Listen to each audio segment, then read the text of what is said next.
Hello दोस्तों, good morning. आप सभी का आपके यूट्यूब चैनल गौतम स्टडी अड्डा पे बहुत बहुत स्वागत है। तो दोस्तों, आज मैंने आपके लिए 13 जून 2020 का इंपॉर्टेंट करंट अफेयर्स लेके आया हूँ।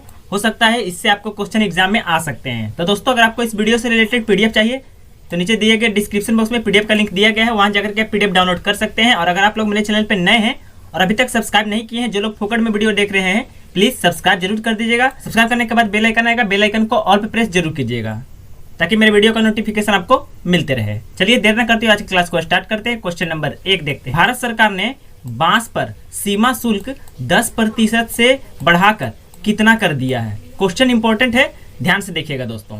भारत सरकार ने बांस पर सीमा शुल्क को 10% से हटा करके कितना कर दिया है? तो आपका आंसर होगा ऑप्शन बी 25%। दोस्तों, 25% कर दिया है भारत सरकार ने बांस पर सीमा शुल्क को 10% से बढ़ा करके 25%। आइए महत्वपूर्ण पॉइंट जान लेते हैं। भारत सरकार ने तत्काल प्रभाव से बांस आयात पर सीमा शुल्क 10% से बढ़ाकर 25% कर दिया है। बांस के आयात पर सीमा शुल्क बढ़ाने का निर्णय आत्मानवीर भारत अभियान के तहत घरेलू बांस के उपयोग को प्रोत्साहित करने के लिए लिया गया था। नए तय सीमा शुल्क को अब व्यापारियों सहित बांस के किसी भी आयात पर सामान के रूप में लागू किया जाएगा। चलिए अगला क्वेश्चन देख लेते हैं। क्वेश्चन नंबर 2 है। हाल ही में रूस के अलेक्जेंडर सस्टोव को डोपिंग के लिए कितने साल का प्रतिबंध लगा है? दोस्तों, रूस के हैं अलेक्जेंडर सस्टोव, जिन्हें डोपिंग के लिए प्रतिबंध लगा दिया गया है। कितने साल का? तो आपका आंसर होगा ऑप्शन ए 4 साल। दोस्तों, 4 वर्षों का प्रतिबंध लगा है रूस के अलेक्जेंडर सस्टोव, ये आपके सामने है डोपिंग के लिए। चलिए महत्वपूर्ण पॉइंट जान लेते हैं। Court of arbitration for sports ने पूर्व यूरोपीय उच्च कूद चैंपियन अलेक्जेंडर सस्टोव को प्रतिबंधित पदार्थ या विधि डोपिंग के उपयोग या प्रयास के लिए 4 साल के लिए प्रतिबंधित कर दिया है। उन्होंने 2010 में यूरोपीय चैंपियनशिप में स्वर्ण पदक जीता था। उनका प्रतिबंध 5 जून से लगाया गया था, और 2013 से 2017 की अवधि के लिए उनके परिणामों को अयोग्य घोषित कर दिया गया था। तो दोस्तों, headquarters of CAS Lausanne Switzerland में है, यानी court of arbitration for sports का हेडक्वार्टर है लुसाने स्विट्जरलैंड में। और president of the CAS ordinary division है कैरोल मालिन वाउड। चलिए अगला क्वेश्चन देख लेते हैं। क्वेश्चन नंबर 3 है। हाल ही में गहन जलमग्न बचाव वाहन परिसर का उद्घाटन कहाँ किया गया है? तो आपका आंसर होगा ऑप्शन डी विशाखापट्टनम। दोस्तों, वाइजैक विशाखापट्टनम में उद्घाटन किया गया, ये आपके सामने है गहन जलमग्न बचाव वाहन परिसर का। चलिए महत्वपूर्ण पॉइंट जान लेते हैं। वाइस एडमिरल अतुल कुमार जैन ने डीप जलमग्नता बचाव वाहन का उद्घाटन किया है। DSRV कॉम्प्लेक्स को रेस्क्यू रेडी अवस्था में DSRV असिस्ट स्टोरेज के साथ नए शामिल सबमरीन रेस्क्यू सिस्टम को समायोजित करने के लिए डिजाइन किया गया है। इसमें remote operations vehicle, side scan sonar, driver decompression chambers और संबंधित उपकरण भी हैं। सुदूर स्थानों पर भी पनडुब्बी बचाव कार्यों को सुविधाजनक बनाने के लिए सिस्टम को वायु या सड़क द्वारा जुटाया जा सकता है। चलिए नेक्स्ट क्वेश्चन देख लेते हैं। क्वेश्चन नंबर 4 है। कोविड-19 क्षेत्रीय सुरक्षा मूल्यांकन रिपोर्ट में भारत कितने स्थान पर है? क्वेश्चन इंपॉर्टेंट है, स्टार मार्क लगा लीजिएगा दोस्तों। कोविड-19 क्षेत्रीय सुरक्षा मूल्यांकन रिपोर्ट में भारत कितने स्थान पर है? तो आपका आंसर होगा ऑप्शन सी 56वां। दोस्तों, 56वां स्थान पर है भारत। 56th रैंक है भारत का कोविड-19 क्षेत्रीय सुरक्षा मूल्यांकन रिपोर्ट में। चलिए महत्वपूर्ण पॉइंट जान लेते हैं। डीप नॉलेज ग्रुप 200 देशों की कोविड-19 क्षेत्रीय सुरक्षा मूल्यांकन रिपोर्ट जारी करता है, जो उन्हें 4 स्तरों में विभाजित करता है। पहला टियर सबसे सुरक्षित देशों के लिए है और चौथा कोविड-19 के लिए सबसे जोखिम वाले राष्ट्र के लिए है। रिपोर्ट ने भारत को 532 के स्कोर के साथ 56वीं रैंक पर तैनात किया है। 772 के स्कोर के साथ स्विट्जरलैंड कोविड-19 के लिए सबसे सुरक्षित स्थान है। इसके बाद जर्मनी, इजराइल, सिंगापुर, जापान का स्थान रहा है। चीन ने 7वां रैंक हासिल किया है। यूएसए ने 58वां स्थान और पाकिस्तान ने 148वां स्थान हासिल किया है। और दोस्तों ऑप्शन बी में आप लोग देख रहे हैं 168वां पर्यावरण प्रदर्शन सूचकांक में भारत का स्थान है 168वां, हाल ही में जारी किया गया है। चलिए अगला क्वेश्चन देख लेते हैं। क्वेश्चन नंबर 5वां है, हाल ही में गार्गो इंटरनेशनल के नए ब्रांड एम्बेसडर कौन बने हैं? क्वेश्चन इंपॉर्टेंट है, स्टार मार्क लगा लीजिएगा दोस्तों। गार्गो इंटरनेशनल के नए ब्रांड एम्बेसडर कौन बने हैं? तो आपका आंसर होगा ऑप्शन बी, सोनू सूद। दोस्तों ये आपके सामने है सोनू सूद, जिन्हें गार्गो इंटरनेशनल के नए ब्रांड एम्बेसडर के रूप में नियुक्त किया गया है। आइए महत्वपूर्ण पॉइंट में सारा जानकारी ले लेते हैं। गार्गो इंटरनेशनल दिल्ली स्थित स्नेहक कंपनी ने सोनू सूद को अपना ब्रांड एम्बेसडर नियुक्त किया है। कंपनी ने सोनू सूद की मदद के लिए प्रवासी कामगारों के लिए घर भजो और खन्ना चेहिया पहल के माध्यम से काम किया, जिसने रुपये 7 लाख जुटाए। उन्होंने अपने जुहू होटल को संगरोध सुविधा के लिए भी पेश किया। वह अपने पिता शक्ति सागर सूद के बाद शक्ति अन्नदानम के माध्यम से 45,000 से अधिक जरूरतमंदों के लिए दैनिक भोजन प्रदान कर रहे हैं। दोस्तों गार्गो इंटरनेशनल के एमडी हैं राजन गोयल, लिख लीजिएगा। अब चलिए ऑप्शन की ओर चलते हैं। सलमान खान, दोस्तों सलमान खान जो हैं वो भारत पे पेप्सी एंड रियलमी 6 के ब्रांड एम्बेसडर हैं, याद कर लीजिएगा, लिख लीजिएगा। चलिए अमिताभ बच्चन देख लेते हैं। अमिताभ बच्चन जो कि जीएसटी, डीडी किसान चैनल, स्वच्छ भारत अभियान, IDFC first bank, pulse polio अभियान एंड द मुथॉट ग्रुप के ब्रांड एम्बेसडर हैं दोस्तों अमिताभ बच्चन। चलिए रोहित शर्मा देख लेते हैं। हाल ही में कल ही एक क्वेश्चन था दोस्तों, रोहित शर्मा आईआईएफएल के नए ब्रांड एम्बेसडर नियुक्त किए गए हैं। आईआईएफएल का फुल फॉर्म होता है इंडिया इन्फोलाइन फाइनेंस लिमिटेड। चलिए अगला क्वेश्चन देख लेते हैं, इतना जानकारी काफी है।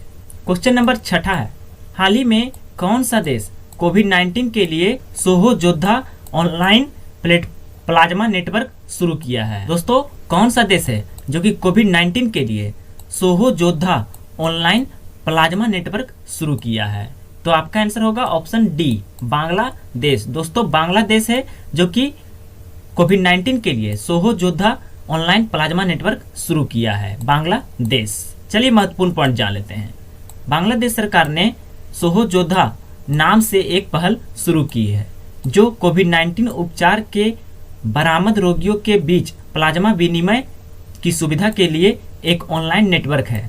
कोरोना वायरस से उबरने वाले रोगियों से प्लाज्मा के संग्रह और वितरण की सुविधा के लिए स्वास्थ्य सेवा महानिदेशालय 2i इनोवेशन लैब और ई जनरेशन के सहयोग से बांग्लादेश सरकार ने IST डिवीजन द्वारा यह पहल शुरू की है। बांग्लादेश में कोरोना वायरस रोगियों के लिए प्लाज्मा थेरेपी सरकार से अंतिम मंजूरी की प्रतीक्षा में परीक्षण प्रक्रिया के तहत है। आइए दोस्तों यहाँ बांग्लादेश का बात आया है तो इसके बारे में जानकारी ले लेते हैं। बांग्लादेश जिसका राजधानी है ढाका, मुद्रा है बांग्लादेशी टाका, राष्ट्रपति हैं बांग्लादेश के अब्दुल हामिद और प्रधानमंत्री हैं शेख हसीना जी। चलिए ऑप्शन की ओर चलते हैं। भारत जिसका राष्ट्रपति हैं रामनाथ कोविंद, उपराष्ट्रपति हैं वेंकैया नायडू और प्रधानमंत्री हैं श्री नरेंद्र मोदी जी। चलिए नेपाल देख लेते हैं। नेपाल जिसका राजधानी है काठमांडू, मुद्रा है नेपालीस रुपया, राष्ट्रपति हैं विद्या देवी भंडारी और प्रधानमंत्री हैं केपी शर्मा ओली, खड़गा प्रसाद शर्मा ओली पूरा नाम है। चीन जिसका राजधानी है बीजिंग, युआन इसका मुद्रा और राष्ट्रपति हैं शी जिनपिंग। तो दोस्तों अगर मेरा वीडियो आपको अच्छा लग रहा है ना तो वीडियो को ज़्यादा शेयर और लाइक अपने दोस्तों को फेसबुक ग्रुप में, व्हाट्सएप ग्रुप में शेयर जरूर कीजिएगा और अपने दोस्तों को मेरे चैनल के बारे में जरूर बताइएगा और सब्सक्राइब नहीं किए तो सब्सक्राइब भी जरूर कर लीजिएगा और अपने सभी दोस्तों से सब्सक्राइब भी जरूर करवा दीजिएगा। चलिए अगला क्वेश्चन देख लेते हैं। क्वेश्चन नंबर 7वां है, हाल ही में किस राज्य सरकार ने जगन्नाथ चेदोडू योजना शुरू की है? क्वेश्चन इंपॉर्टेंट है, स्टार मार्क जरूर लगा लीजिएगा दोस्तों। जगन्नाथ चेदोडू योजना किस राज्य सरकार के द्वारा शुरू किया गया है? तो आपका आंसर होने वाला है ऑप्शन ए, आंध्र प्रदेश। दोस्तों, आंध्र प्रदेश सरकार ने जगन्नाथ चेदुर्डू योजना शुरू किया है। आइए महत्वपूर्ण पॉइंट जान लेते हैं। आंध्र प्रदेश सरकार ने लेटर्स, नाई और वाशरमैन को वित्तीय सहायता प्रदान करने के लिए जगन्नाथ चेदुर्डू योजना शुरू की है, जो कोविड-19 महामारी के कारण अपनी आजीविका खो चुके थे।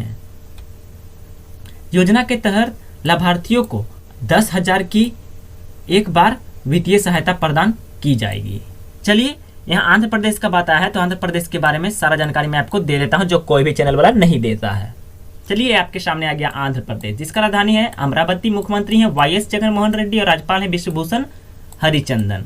जिला है 13, विधानसभा सदस्यों की संख्या 175, लोकसभा सदस्यों की संख्या 25 और राज्यसभा सदस्यों की संख्या 11 है आंध्र प्रदेश में। आंध्र प्रदेश भारत में भाषाई आधार पर बनने वाला या गठित होने वाला पहला राज्य है। दोस्तों, याद रखिएगा, ये क्वेश्चन 1000 बार एग्जाम में पूछा जा चुका है। Central institute of English and foreign languages Hyderabad में स्थित है। आंध्र प्रदेश पहला राज्य था जिसने अपना स्वतंत्र टीवी चैनल शुरू किया है। कुचिपुड़ी आंध्र प्रदेश का शास्त्रीय नृत्य है। यह भी एग्जाम में 1000 बार पूछा गया है। विश्व का सबसे ज्यादा चढ़ावा तिरुपति मंदिर में चढ़ता है। बहुत इंपॉर्टेंट बात है दोस्तों, विश्व का सबसे ज्यादा चढ़ावा तिरुपति मंदिर में चढ़ता है। सुविख्यात कोहिनूर हीरा और पिट हीरा आंध्र प्रदेश के गोलकुंडा खानों से ही निकाले गए थे। दक्षिण भारत की सबसे लंबी नदी गोदावरी यहीं स्थित है आंध्र प्रदेश में। हैदराबाद में गोलकुंडा का किला, जिसे 16वीं शताब्दी में कुतुब शाही ने बनवाया, चार मीनार जिले कुल्लू कुतुब शाह ने 1591 ईस्वी में बनवाया। सबसे लंबी तटरेखा वाला दक्षिण भारतीय राज्य है आंध्र प्रदेश। नल्लौर जिले में स्थित श्रीहरिकोटा में भारत का कृत्रिम भू उपग्रह प्रक्षेपण केंद्र स्थित है। चार मीनार गोलकुंडा के शासक सुल्तान कुली कुतुब शाह द्वारा 1591 ईस्वी में हैदराबाद में बनवाया गया था। यह हैदराबाद का एक प्रसिद्ध स्मारक है। राजमुंद्री में राष्ट्रीय तंबाकू शोध संस्थान स्थित है, जो कि आंध्र प्रदेश में ही पड़ता है दोस्तों, राजमुंद्री। और ये क्वेश्चन 1000 बार एग्जाम में पूछा गया है, याद रख लीजिएगा, इंपॉर्टेंट है दोस्तों। चलिए, अब एक एक करके सभी ऑप्शन के बारे में भी जान लेते हैं। ऑप्शन में है तमिलनाडु, जिसका राजधानी है चेन्नई और मुख्यमंत्री हैं इडापड्डी के पलानी स्वामी और राज्यपाल है बनवारी लाल पुरोहित। राज्य जिला है 37, विधानसभा सदस्यों की संख्या 234, लोकसभा सदस्यों की संख्या 39 और राज्यसभा सदस्यों की संख्या तमिलनाडु में 18 है। चलिए, तेलंगाना देख लेते हैं, जिसका राजधानी है हैदराबाद। मुख्यमंत्री है के चंद्रशेखर राव और गवर्नर है तमिलिसाई सुंदरराजन। और तेलंगाना राज्य का गठन हुआ था 2 जून 2014 को, एग्जाम में पूछा गया है। चलिए, आंध्र प्रदेश, तमिलनाडु और तेलंगाना को भारत के मैप पर देख लेते हैं। ये आपके सामने आ गया भारत का मैप, और देखिए आपके सामने है आंध्र प्रदेश। ये आपके सामने है आंध्र प्रदेश, जो कि उड़ीसा के साथ अपना सीमा बनाता है, छत्तीसगढ़ के साथ, तेलंगाना के साथ, कर्नाटक के साथ, तमिलनाडु के साथ, और आंध्र प्रदेश के नीचे है अंडमान एंड निकोबार द्वीप समूह, पुदुचेरी। तमिलनाडु देख लेते हैं, ये आपके सामने है दोस्तों तमिलनाडु, जो कि आंध्र प्रदेश के साथ अपना सीमा बनाता ही है, कर्नाटक के साथ भी बनाता है, केरल के साथ भी बनाता है, और उसके नीचे है इंडियन ओशियन, हिंद महासागर। और तमिलनाडु से नीचे ही लटका हुआ है श्रीलंका। चलिए दोस्तों, आपके सामने है आंध्र प्रदेश से ही सटा हुआ तेलंगाना, जो कि आंध्र प्रदेश के साथ अपना सीमा बनाता ही है, कर्नाटक के साथ भी बनाता है, महाराष्ट्र के साथ भी बनाता है, छत्तीसगढ़ के साथ भी अपना सीमा बनाता है तेलंगाना। चलिए, अगला क्वेश्चन देख लेते हैं। क्वेश्चन नंबर 8वां है, हाल ही में उत्तराखंड ने कहां अपना सबसे बड़ा जैविक पार्क खोला है दोस्तों? तो आपका आंसर होगा ऑप्शन बी, हल्द्वानी। दोस्तों, उत्तराखंड ने हल्द्वानी में अपना सबसे बड़ा जैव विविधता पार्क खोला है। चलिए, महत्वपूर्ण पॉइंट जान लेते हैं। उत्तराखंड वन विभाग ने वनस्पतियों, विशेष रूप से औषधियों के संरक्षण को प्रोत्साहित करने के लिए विश्व पर्यावरण दिवस के अवसर पर हल्द्वानी में राज्य का सबसे बड़ा जैव विविधता पार्क खोला है। उत्तराखंड वन अनुसंधान विंग जैव विविधता पार्क 18 एकड़ में फैला हुआ है और इसमें लगभग 500 प्रजातियां के साथ 40 विषयगत खंड हैं। जैव विविधता पार्क में पौधों की प्रजातियों को आध्यात्मिक और धार्मिक, वैज्ञानिक, मानव स्वास्थ्य और सौंदर्य मूल्य वर्गों में विभाजित किया गया है। अब चलिए यहाँ उत्तराखंड का बात आया है तो उत्तराखंड के बारे में भी मैं आपको जानकारी दे देता हूँ, क्योंकि जो भी क्वेश्चन आता है उस स्टेट के बारे में मैं आपको सारा जानकारी दे देता हूँ। आपके सामने आ गया उत्तराखंड, जिसका राजधानी है देहरादून, मुख्यमंत्री है त्रिवेंद्र सिंह रावत, राज्यपाल है बेबी रानी मौर्य। राजकीय पशु है उत्तराखंड का कस्तूरी मृग, राजकीय पक्षी है मोनाल, राजकीय चिन्ह है बुरांस, राजकीय पुष्प है ब्रह्म कलश उत्तराखंड का। उत्तराखंड में विधानसभा सदस्यों की संख्या है 70, लोकसभा सदस्यों की संख्या है 5 और राज्यसभा सदस्यों की संख्या है 3 और जिला है उत्तराखंड में 13। चलिए उत्तराखंड की प्रमुख नदियों के बारे में जान लेते हैं। टोंस, यमुना, भागीरथी। प्रमुख पर्वत है नंदा देवी, कामेत, माना, चौखंभा, त्रिशूल, दूनागिरी, पंचचूली, नंदाकोट और बंदरपूछ। दोस्तों पर्वत शिखर और नदी बहुत प्रमुख है, याद रखिएगा, एग्जाम में पूछा जाता है। वन्य जीव विहार है गोविंद वन्य जीव विहार, उत्तरकाशी में स्थित है दोस्तों। केदारनाथ वन्य जीव विहार चामोली में स्थित है। अस्कोट वन्य जीव विहार पिथौरागढ़ में स्थित है और विंसर वन्य जीव विहार जो कि अल्मोड़ा में स्थित है। चलिए उत्तराखंड का राष्ट्रीय उद्यान देख लेते हैं, जो कि बहुत इंपॉर्टेंट है और एग्जाम में अनगिनत बार पूछे भी जाए। Gym Corbett national park Ramnagar में है और इसका स्थापना किया गया था 1936 में और ये सबसे पुराना नेशनल पार्क है दोस्तों, Jim Corbett national park. Nanda Devi राष्ट्रीय उद्यान चमोली में है। फूलों की घाटी राष्ट्रीय उद्यान एग्जाम में पूछा गया है। राजाजी राष्ट्रीय उद्यान देहरादून में है, ये भी एग्जाम में पूछा गया है। गंगोत्री राष्ट्रीय उद्यान उत्तरकाशी में है। गोविंद राष्ट्रीय उद्यान उत्तरकाशी में है। चलिए राष्ट्रीय शोध संस्थान की बात कर लेते हैं, उत्तराखंड में कौन कौन सा है जो कि एग्जाम में पूछा भी जाता है। Indian institute of petroleum Dehradun में है और ये एग्जाम में 500 बार भी पूछा गया होगा और हर एक एग्जाम में पूछा जाता है। सेंट्रल बिल्डिंग रिसर्च इंस्टीट्यूट जो कि रुड़की में है। राष्ट्रीय अंध केंद्र देहरादून में है। इंडियन मिलिट्री एकेडमी देहरादून में है, ये एग्जाम में पूछा गया है, लिख लीजिएगा। हिंदुस्तान एंटीबायोटिक्स लिमिटेड ऋषिकेश में है। भारत हैवी इलेक्ट्रिकल्स रानीपुर में है और एग्जाम में पूछा गया है। अब चलिए अगला क्वेश्चन देख लेते हैं। क्वेश्चन नंबर 9 है, हाल ही में किसे medal of the order of Australia पुरस्कार से सम्मानित किया गया है? तो दोस्तों medal of the order of Australia पुरस्कार से किसे सम्मानित किया गया है? तो आपका आंसर होगा ऑप्शन सी, शोभा शेखर। दोस्तों शोभा शेखर ये आपके सामने हैं, जिन्हें medal of the order of Australia पुरस्कार से सम्मानित किया गया है। चलिए महत्वपूर्ण पॉइंट जान लेते हैं। भारतीय संगीतकार और ऑस्ट्रेलिया में कलाकृति संगीत संगठन की संस्थापक शोभा शेखर को समुदाय और देश के लिए उनकी सेवा के लिए medal of order of Australia से सम्मानित किया जाएगा। ऑस्ट्रेलिया के आदेश का पदक उनके समुदाय या वैश्विक या घरेलू स्तर पर ऑस्ट्रेलिया में योगदान करने वाले व्यक्तियों को प्रदान किया जाता है। अब चलिए यहाँ ऑस्ट्रेलिया का बात आया तो ऑस्ट्रेलिया के बारे में भी जानकारी ले लेते हैं। प्राइम मिनिस्टर ऑफ ऑस्ट्रेलिया है स्कॉट मॉरिसन।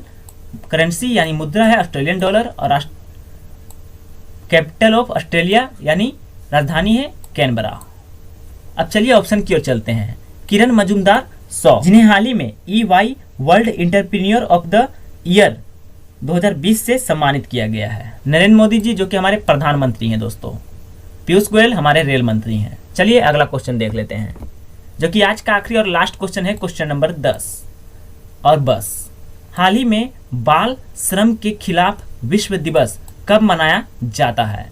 तो आपका आंसर होने वाला है ऑप्शन सी, 12 जून। दोस्तों 12 जून को world day against child labour मनाया जाता है। चलिए महत्वपूर्ण पॉइंट जान लेते हैं। बाल श्रम के खिलाफ विश्व दिवस हर साल 12 जून को विश्व स्तर पर मनाया जाता है।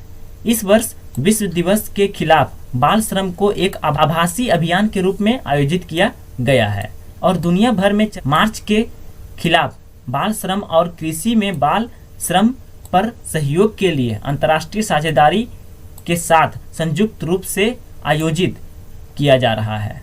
अंतर्राष्ट्रीय श्रम संगठन इंटरनेशनल लेबर ऑर्गेनाइजेशन ने 2002 में बाल श्रम के खिलाफ विश्व दिवस का शुभारंभ किया। अब आइए दोस्तों, headquarter of international labour organisation है जिनेवा स्विट्जरलैंड में, एग्जाम में पूछा जाता है, याद कर लीजिएगा। अब president of international labour organisation है गे राइडर और इंटरनेशनल लेबर ऑर्गेनाइजेशन का स्थापना किया गया था 1919 ईस्वी में। तो दोस्तों यहाँ सारा क्वेश्चन समाप्त हो जाता है। अब बताइएगा कमेंट बॉक्स में कि मेरा वीडियो कैसा लगा। नहीं बताते हैं प्लीज़ बताइएगा जरूर कि मेरा वीडियो कैसा लगा आपको, और वीडियो को ज़्यादा से ज़्यादा शेयर और लाइक जरूर कीजिएगा। और हाँ दोस्तों, अगर आपको लोग चैनल को सब्सक्राइब नहीं किए हैं तो सब्सक्राइब जरूर कर दीजिएगा, और चैनल के बारे में अपने दोस्तों को जरूर बताइएगा, क्योंकि ऐसा जानकारी कोई चैनल वाला नहीं देगा दोस्तों। यहाँ सिर्फ आपको करंट अफेयर्स ही नहीं मिलता, बल्कि स्टैटिक जीके भी कंप्लीट होते जाता है दोस्तों। थैंक यू दोस्तों, अपना ख्याल रखिएगा। Stay home, stay safe.